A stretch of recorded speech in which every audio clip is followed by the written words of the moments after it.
देखिए, ऑफ़र तो मैं हमेशा कहता हूँ कि ऑफ़र नाम की कोई चीज़ होती नहीं है। ऑफ़र बेसिकली लोग को बस लुभावना देना, और टीसीएच का काम कभी भी लुभावना दे के अपनी ओर आकर्षित नहीं करना। हम अपनी क्वालिटी देते हैं और क्वालिटी के कारण स्टूडेंट हमारे पास आते हैं। कहने की बातें कि लैंग्वेज बहुत टफ़ है।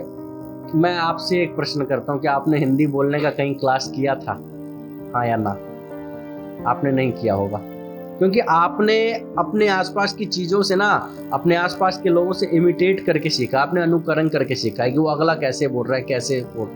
बहुत ही बेहतरीन रिजल्ट हर बार रहा है हमारा। अभी तक 4700 से ज़्यादा बच्चे हमारे यहाँ से सीटेट पास कर चुके हैं। नौकरी है पाना तो टीसीएच ही आना, यह कर दिखाया है टीसीएच के डायरेक्टर सौरभ झा ने।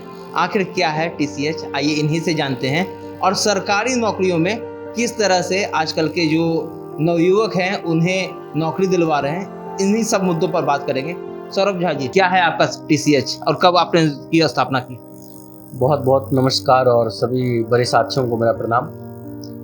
टीसीएच एडुसर्व की स्थापना वर्ष 2019 में हुई थी और बस कुछ ही महीनों में हमारे 5 साल पूरे होने जा रहे हैं।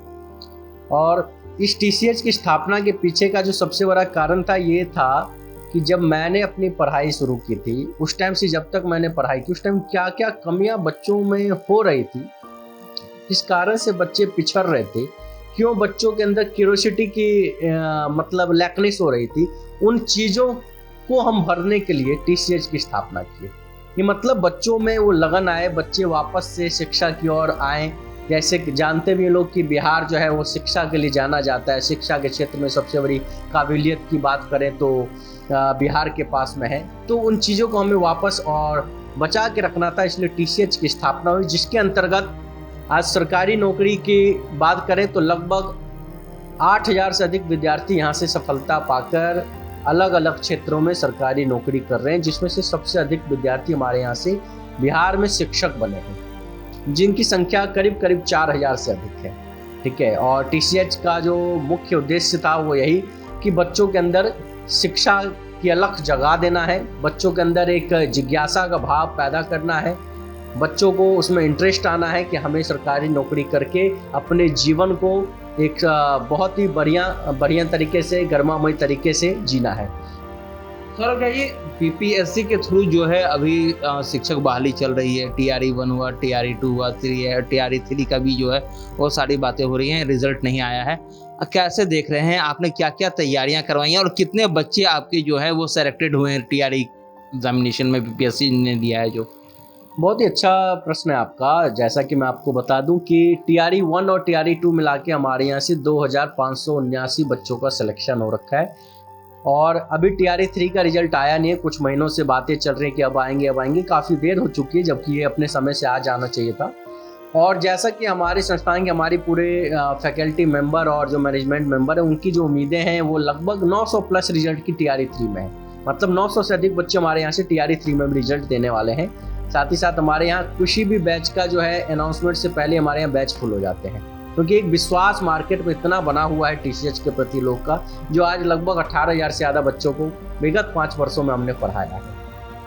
जो बीपीएससी के थ्रू अभी फिर चौथी भी होगी, टीआरई 4 होगा, उसमें आप लोग बच्चों को क्या ऑफर दे रहे हैं, किस तरह से उनकी जो पढ़ाई है, उनका जो सिलेबस है, उसको आप सामने ला रहे हैं?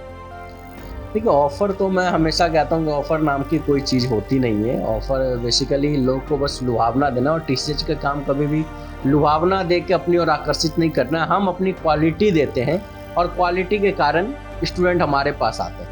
हमारा अगला सवाल ये भी था उसी में कि आपने क्या सिलेबस में किस किस चीज़ों को ऐड किया है, किस तरह से बच्चों की तैयारी करवाते हैं?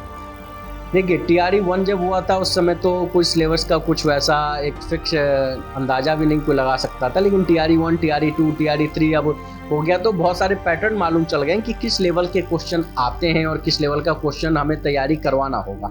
ठीक है, तो उसके यदि आधार पर हम देखें तो टीआरई 4 के लिए हमारे पास भी बहुत सारे सिलेबस भी अपडेट हमने किए हैं, अपने फैकल्टी मेंबर को भी उसमें लगाया है, और सब सब्जेक्ट के हमारे यहाँ कोर्सेज होंगे। जितने भी सब्जेक्ट हैं उसके कोर्स हम कंप्लीट कराएंगे, जैसे वो हिस्ट्री हो, ज्योग्राफी हो, पोल साइंस हो, इकोनॉमिक्स हो, हिंदी हो, इंग्लिश लैंग्वेज हो, मैथ हो, फिजिक्स हो, केमिस्ट्री हो, बायो में बॉटनी, जूलॉजी चाहे क्यों ना हो। मतलब इतने सब्जेक्ट पे हम लोग वर्क कर रहे हैं।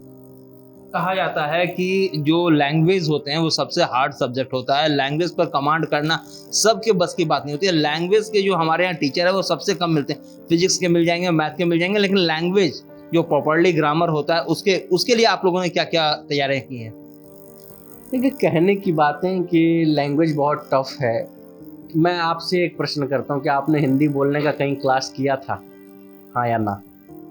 आपने नहीं किया होगा, क्योंकि आपने अपने आसपास की चीज़ों से ना, अपने आसपास के लोगों से इमिटेट करके सीखा, आपने अनुकरण करके सीखा है कि वो अगला कैसे बोल रहा है, कैसे समझ रहा है। तो वही चीज़ है कि लैंग्वेज भी कोई बहुत टफ नहीं है, और हमारे पास तो लैंग्वेज के भी टीचर अवेलेबल है।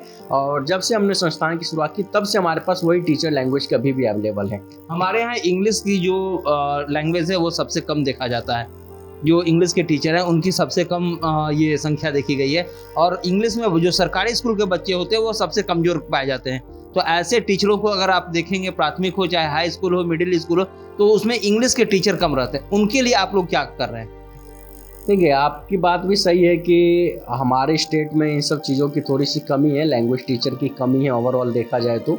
लेकिन सबसे ज़्यादा महत्वपूर्ण है ना कि जो आने वाले बच्चों में इंटरेस्ट कैसे आए, वो चीज़ तो स्कूली शिक्षा ही उनको देगी कि आपको लैंग्वेज के भी टीचर आप बन सकते हो। होता क्या है ना कि हमारी सोसाइटी में है ना कि बच्चा जब जन्म लेता है तो बच्चा से पहले उसके माँ बाप सोच लेते हैं कि बेटा को इंजीनियर बनाना है कि डॉक्टर बनाना है। बच्चे के ऊपर छोड़ते नहीं उन्हें बनना क्या है। और मैं ये कहता हूँ कि बच्चों को आप फ्री करिए, हो सकता है उसको लिटरेचर पढ़ने में मज़ा आए, हो सकता है उसको ऑथर बनने का मन हो सकता है उसको टीचर बनने का मन हो। टीचर भी सब्जेक्ट के बन सकते हैं। जैसे मेरे पापा की बात करें तो मेरे फादर इंग्लिश के टीचर हैं, तो उस वजह से क्या हुआ कि हम लोग जब 2 भाई हैं हम दोनों, तो हम दोनों का बहुत बेहतर उस तरीके से इंग्लिश रहा, कोई दिक्कत नहीं। तो इसके लिए सबसे पहले सोसाइटी में चेंजेस लाने होंगे कि आप इंग्लिश पढ़ के या हिंदी पढ़ के या संस्कृत पढ़ के भी बहुत कुछ कर सकते हैं। सिर्फ डॉक्टर और इंजीनियर बनना ही सब कुछ नहीं है। हमारा यही सवाल था। और अब हमने देखा है आपने सीटेट, एसटेट जो तैयारी कर रहे हैं उसके लिए आप लोगों ने क्या ये किया है, तैयारी की है? सीटेट के तो बहुत ही बेहतरीन रिजल्ट हर बार रहा है हमारा। अभी तक 4700 से ज़्यादा बच्चे हमारे यहाँ से सीटेट पास कर चुके हैं, और अभी आने वाली 14 दिसंबर को फिर सीटेट का एग्जाम है, उसकी तैयारी चल रही है, सभी सेंटर पे है।